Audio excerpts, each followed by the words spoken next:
गए और कहा कि महाराज जी घर में खाने के लिए कुछ भी नहीं है, आप कुछ व्यवस्था करो।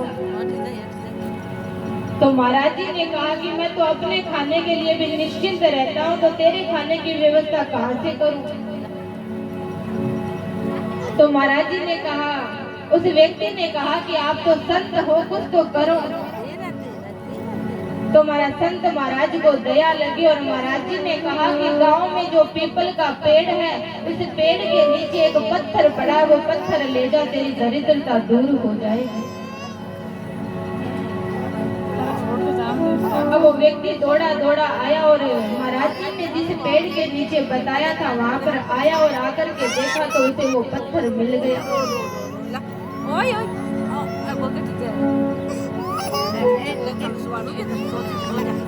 और वो पत्थर नहीं था, वो पारस था। और महाराज जी ने कहा था कि जिस भी लोहे को पारस से छुआ देगा तो वो सोना बन जाएगा। अब तो महाराज वो व्यक्ति बड़ा राजी हो गया कि अब तो मैं बड़ा पैसे वाला बन जाऊंगा, बड़ा धनवान बन जाऊंगा। और हाथ में एक लोहे का कड़ा पहन रखा था, उसे जैसे पारस से छुआया तो वो सोने का हो गया। अब तो खूब नाचने लगा, खूब महाराज झूमने लगा और दौड़ा दौड़ा, जैसे महाराज बड़ी तेजी से अपने घर की ओर दौड़ा। आधे ही रास्ते पहुंचा था कि महाराज जितनी तेजी से अपने घर की ओर दौड़ा था, महाराज वापस महाराज जी की ओर दौड़ा और महाराज बीच में एक नदी आई तो उस नदी में उस पारस को फेंक दिया।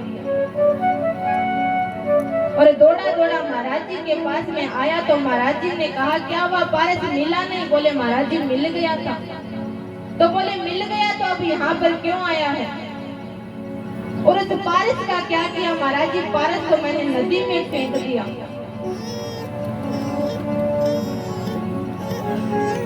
तो कहा कि अरे वो मूर्ख, वो पारस था, तेरी दरिद्रता दूर हो जाती, उसे नदी में क्यों फेंक दिया?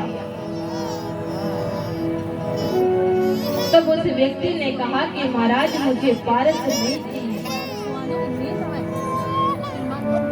आप तो अब मुझे वो मणि दे दो जिस मणि को प्राप्त करने के बाद में आपको पारस पत्थर तक की कामना नहीं रही। तब संत ने कहा कि वो तो एक ही मणि और वो है कि राम नाम मन दीप धरो और जीहते हरि तुलसी भीतर बाहिर हूँ जो चाहती बुझिया।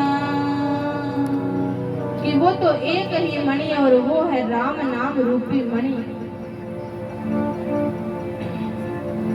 इस राम नाम रूपी मणि को महाराज इस जीव रूपी देहली या दरवाजे पे रख लो तो अंदर का भी प्रकाश हो जाएगा और बाहर का भी प्रकाश हो जाएगा।